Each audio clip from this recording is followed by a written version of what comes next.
Welcome, welcome, my friends. Jenn here, coach to sensitive souls, those who struggle with the emotional fatigue and overwhelm that can come with being highly sensitive. I help them to feel more connected and grounded in their daily life, even when things are stressful and busy, through the use of meditation, energy work, and coaching. So today, I wanted to go over this one key part of inner work.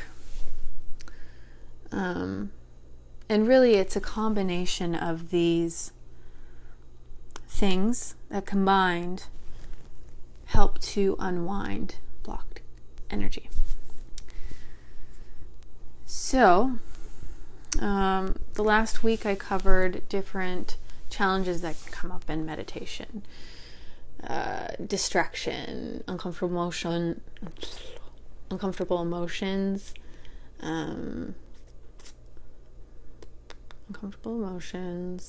irritation and agitation, distracted mind were a few, judgment. So all of the things that these have in common comfortable. You're going to have to bear with me today, folks. It's one of those days. All of them have in common is that they are uncomfortable, and often things that we tend to push away. So what we're doing is in order to allow energy blockages to unravel, we need to give them space to do so. And the things that combine together to help create this opening, this space for these things to unravel and heal and process and move on. One is focused awareness. Focused awareness is just our ability to focus our awareness on our current experience. So often we are so busy in our day-to-day life just focusing on our next to-do. A lot of times our mind is in either the future or the past, right? So we're thinking of what we need to do next and all of the things we need to do, and that's pretty much all day, right? Either that or we're focused on something that happened previously and worrying about that likely.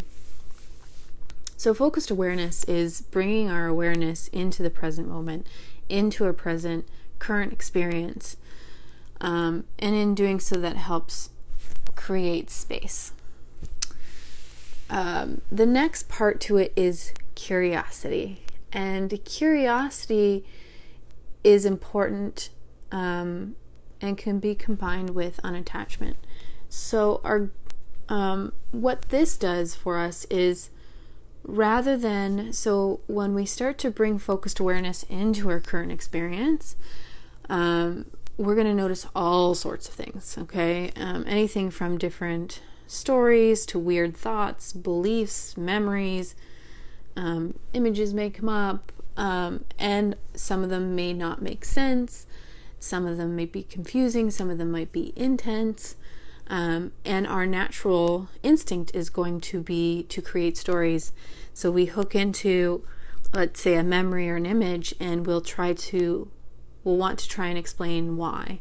And then we might think, oh, it might be this, or it might be this, it might be this. And this is where we're hooking into it and we're creating stories.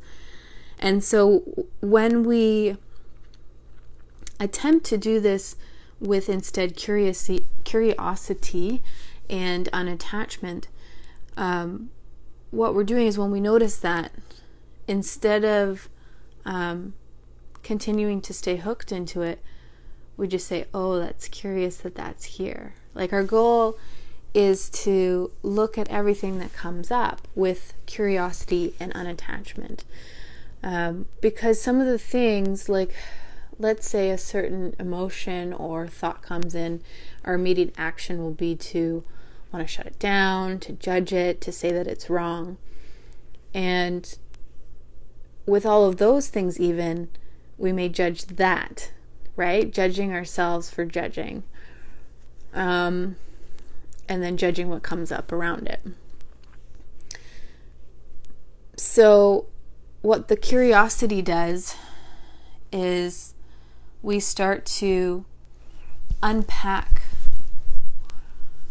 How can I say this? So what the curiosity does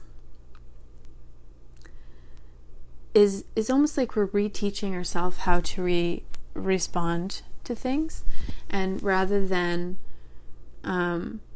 getting hooked into them, we respond to them with curiosity. So let's say we have an emotional reaction, or let's say a thought comes up about something or someone, and we feel that it's very harsh or something along those lines. And then we have judgment. We judge ourselves for having that. Then we feel guilt or shame, perhaps. And so what we can do is we can, with each one of those, we can say, oh, that's curious that that's here. Oh, that's interesting that it's here. And so instead of, it helps us to break it down so that we get out of the story mode of it. We may find that where stories are coming up regardless, but instead of getting pulled along with the story, we're stopping at some point and saying, we're jumping off the train. I think that's a good analogy. We're jumping off the train and then noticing the train go by, right? Because our normal likely is more to get pulled along with the train, right? That the train being the story, and the stories that we create around all the thoughts, all the emotions, any interactions we have in our day. We're constantly making these stories, and so we get pulled along by the train. And it's not really helping anything. It's just our mind's what it's used to. And so with this practice, we are pulling ourselves off the train and just allowing the train to go by. We're not stopping the train. We're not moving the train. We're not redirecting the train. We're simply jumping off and letting it go by. And then when we notice ourselves get hooked onto another train, we again jump off the train and notice it go by. And that is, and then we're just noticing, oh, that train's going by, and then we build up this ability to be less attached to what our current experience is. And when we're able to do that, it allows the energy to unravel easier and flow easier, and it just creates more flow within us because we're not getting pulled along with the train. Essentially getting pulled along with the train is just a distraction, right? It distracts us from what's going on, and it distracts us from getting connected and grounded within ourselves. It distracts us from our emotions. It distracts us from what we're feeling and what we're experiencing and the energy. And instead we get caught up and dragged along with this train, which is basically just stories that our mind's creating that haven't happened, probably won't happen, and such. And then the last part of that, the equation, so the last part of this three is acceptance. So when we're going through, when we're processing energy, when we're specifically going in to do shadow work or inner work, the work of processing old energy,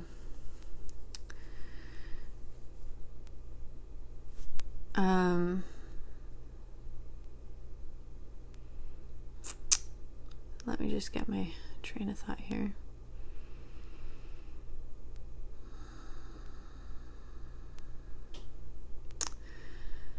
So how energy blockages are formed are when we push them away, we resist them, we were shamed about what we were experiencing in the time. We weren't able to properly process it. But essentially it was something that we pushed away, pushed down because we weren't able to handle it. And so that's not acceptance, right? That's resistance. And so in order to allow the energy to have this space, and to be able to unwind, we want to create a space of acceptance, accepting it as it is, not trying to change it, not trying to modify it in any way, but just allowing the uncomfortableness to be uncomfortable. And it's like as soon as we do that, usually there's like almost a sense of ease that happens in the body, because it's almost like the energy is so used to being pushed away and you know, that's bad, wrong, right? Versus acceptance, which is just so opening. I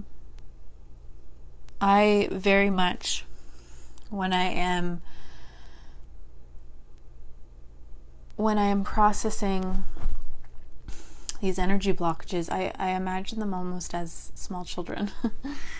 And in essence, a lot of energy blockages tend to be formed in our childhood. So it resonates for me that way. It's just how I've naturally developed my process. It's how I've been drawn to form my practice.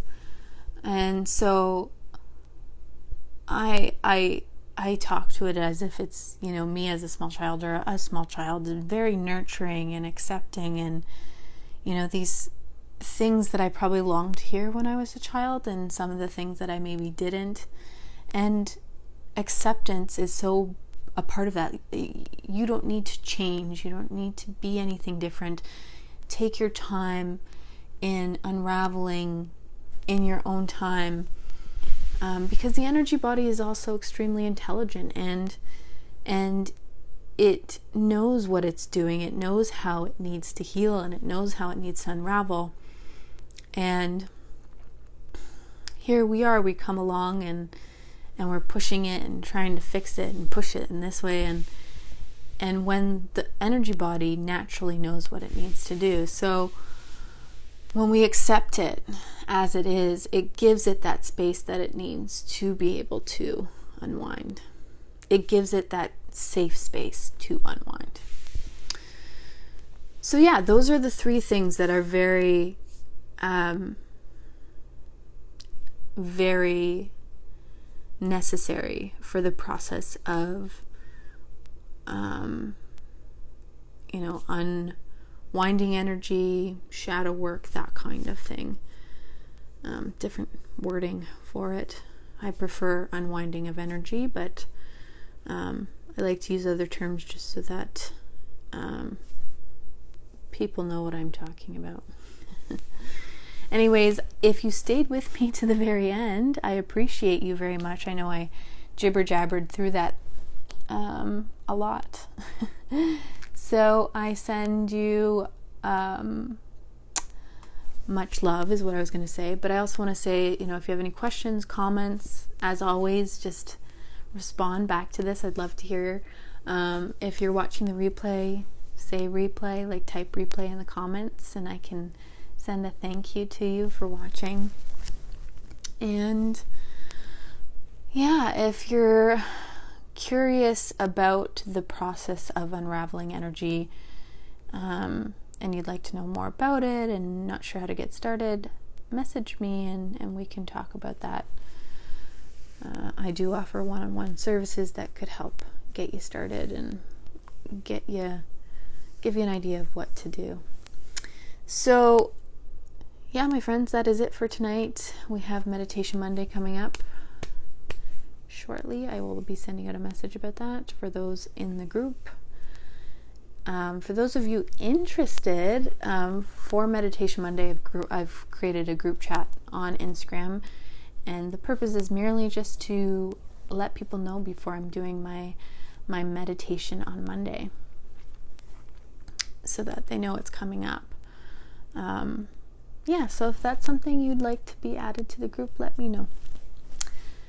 Good night.